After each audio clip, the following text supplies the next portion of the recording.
Ngokuka Luka 6. Kwathi ngeSabatha wadabula amasimu, abafundi bakhe bakha izikhwebu, badla bezihlikihla ngezandla. Kepha abathile babaFarisi bathi, "Nenzelani lokho okungavunyelwe ngeSabatha na?"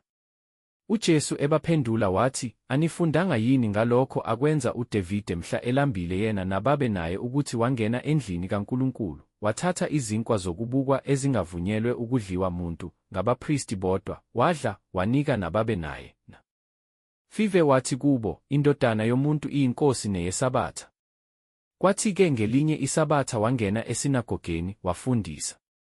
Kwakukhona umuntu lapho osandla sakhe sokunene sasishwabene. Ababhali nabaFarisi bamqaphelisisa ukuthi uyaphilisa yini ngeSabatha, ukuze bathole ukumbeka icala. Kepha wazazi izizindlo zabo wathi kuyo indoda esandla sishwabene, "Sukuma, ume phakathi." Wasukuma-ke, wema. UJesu wathi kubo, "Ngiyanibuza ukuthi kuvunyelwe ngeSabatha ukwenza okuhle noma okubi yini, ukusindisa umuntu noma ukumbulala na?" Esebaqalazile bonke wathi kuye, "Yelula isandla sakho." Wenze njalo-ke saze saphiliswa isandla sakhe. Base begcwala ukuhlanya, bakhuluma bodwa ngokuthi bangamenze njani uJesu. Kwathi ngalezo zinsuku waphuma waya entabeni ukuyokhuleka, wahlala ubusuku bonke ekhuleka kuNkulunkulu. Kwathi sekusile, wababiza abafundi bakhe, wakhetha kubo abayi12, wabaqamba ngokuthi abapostoli, uSimoni owamqamba ngokuthi uPetru, no-Andreya umfowabo, noJakobe, noJohane, noFiliphu, noBhartolomewu, noMathewu, noThomase, noJakobe ka-Alfewu, noSimoni othiwa isishisekeli, noJuda kaJakobe, noJuda Iskariyote owaba ngumkhapheli.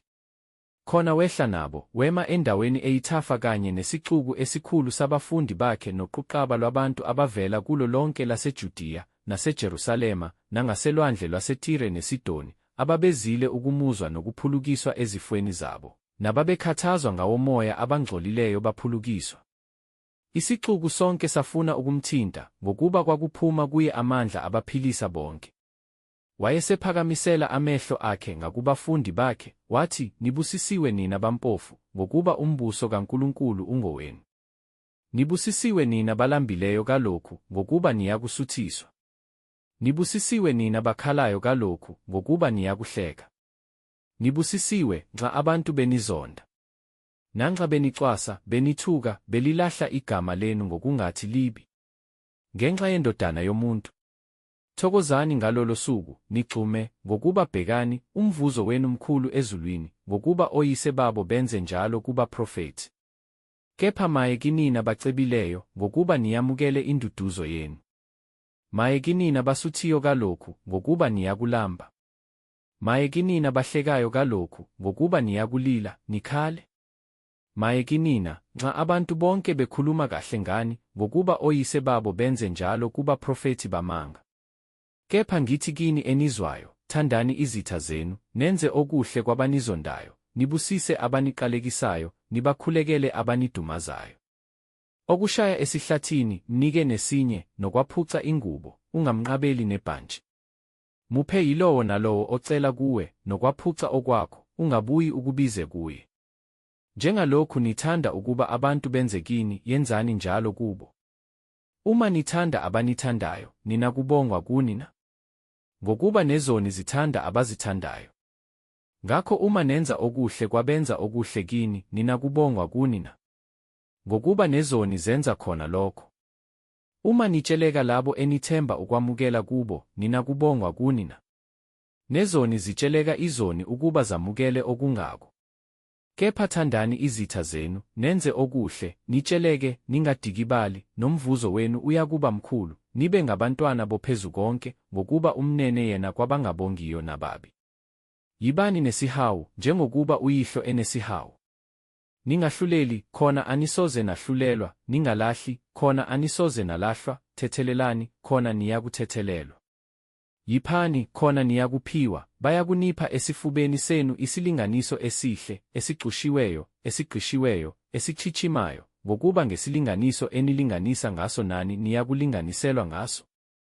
Wabatshela nomfanekiso wokuthi impumputhe ingahola impumputhe na?